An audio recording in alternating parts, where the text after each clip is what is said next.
Hey, what's up guys? Philip here, bringing you another review. Today we're going to be checking out this wired RGB mechanical keyboard by PICTEK. Make sure y'all watch till the end to see some of my pros and cons on this keyboard overall. So if you don't know, this brand here is a budget brand keyboard by PICTEK, and they make a lot of variations of mechanical keyboards and just gaming gear in general.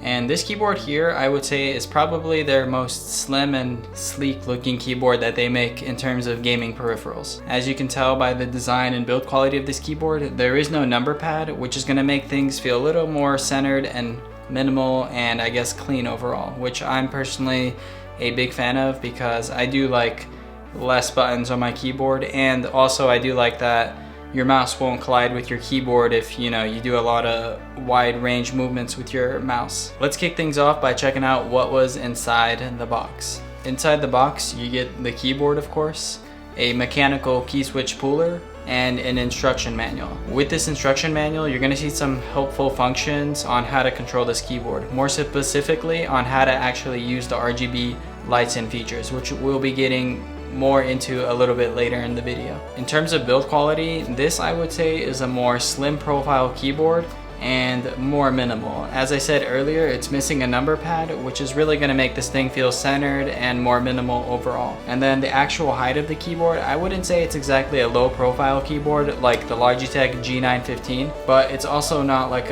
your typical large mechanical keyboard which has this base that's lifted high. This one here is, I would say, in the middle somewhere, and it comes at a little horizontal angle on the side.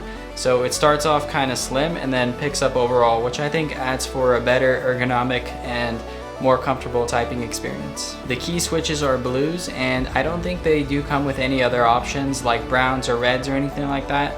If you do want to use other key switches with this keyboard, you may have to do a custom job yourself, but I wouldn't recommend it because this is a budget keyboard that's not really meant to be customized. It's kind of like a buy it and then you're kind of ready to use it kind of keyboard.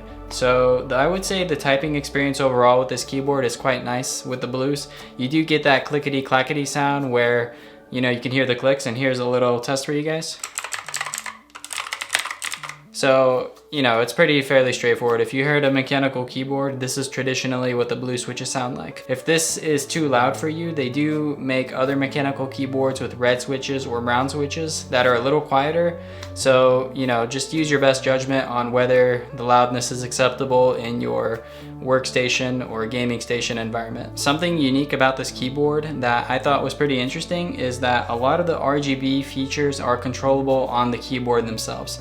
So if you hold the function key here and then click these buttons here on the right hand side of the keyboard, the numbers, or rather the insert button and then the home, there's a little indicator on light mode 1, 2, 3, 4, 5, etc, etc. And basically as you push these buttons while holding the function key, you can control different RGB lighting settings. So you have things like always keep the keyboard on, then you have like a glowy effect, a pulsing effect, a ripple effect as you type.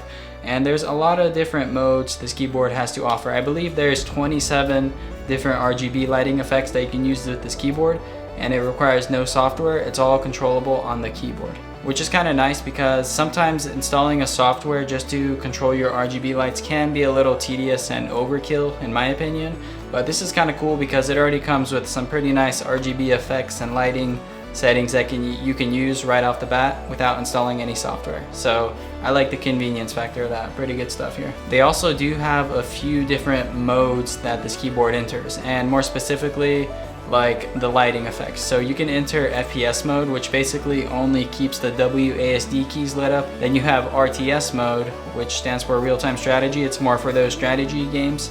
And that's where you have the WASD and then some of the quick shortcuts around there like the E, R, Q, and basically some just typical buttons that you would use in these sorts of games. Another interesting feature that this keyboard has that a lot of keyboards I don't see out there have is Windows lock mode or game mode. So basically what this does is disable the Windows button so you don't accidentally push it while you're in the middle of playing a game, because we all know if you're like full screen in a game and you push Windows, it takes you out of the game, which can be really annoying, and it can cause you to lose and have to start over on, the actual game itself. And then you get your traditional media keys, which most keyboards already have. You got like your, stop, play, skip music, and go back to a previous track. So that's pretty straightforward stuff. And then volume controls as well.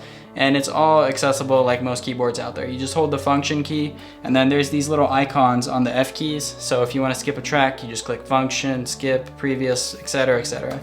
I'm not going to get into the details of that. It's pretty straightforward. And if you want to see all the instructions on how to actually use this keyboard, the little manual that this keyboard comes with gives you all of those details on how to use it and all the shortcuts that this keyboard has to offer. The build quality on this keyboard, I would say, is pretty decent. It's not like this cheap little thing that feels like it's gonna fall apart, and the keyboard's keys, they don't feel like really mushy. I've tried some really budget mechanical keyboards out there where you're just holding your fingertip on the keys and this thing is just sliding, and it feels like, I don't know, like you're pushing the key and it's like moving to the left and right, and it feels really unstable. But this build quality, the keys here more specifically, are really nice, and the typing experience is pretty comfortable. So you don't feel like it's a cheap keyboard, even though it is a budget keyboard. So I think it's really cool that this keyboard is pretty competitive in the budget keyboard arena. Actually, I would say it's probably one of the best budget keyboards I've seen. This keyboard does go for $30, and it's mechanical switch blues. And if you're someone that's new to the keyboard world and you just want to get a feel of what mechanical keyboards are, I would say this is a pretty good starter keyboard, and you can really like kind of feel the difference between using a traditional rubber keyed or scissor keyed keyboard versus a mechanical keyboard. So I can definitely recommend this keyboard if it's your first mechanical keyboard. But if you're looking for something with higher build quality and just a better user experience overall, I do a lot of mechanical keyboard reviews. So make sure you check out my channel and just type in keyboard in the search, and you can see some of the keyboards that I actually reviewed over there. So pros and cons with this keyboard. The pros I have is, the biggest one is the price. For $30, you get a pretty solid keyboard. Build quality is good, the typing experience is nice, the ergonomics and the comfort is good as well.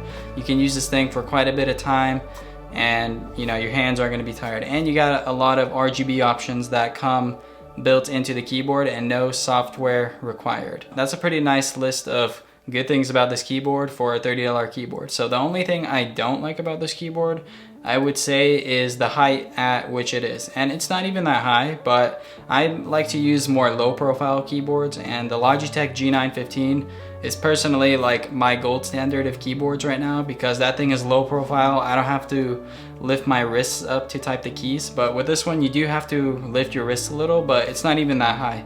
I would say this is like a medium profile keyboard.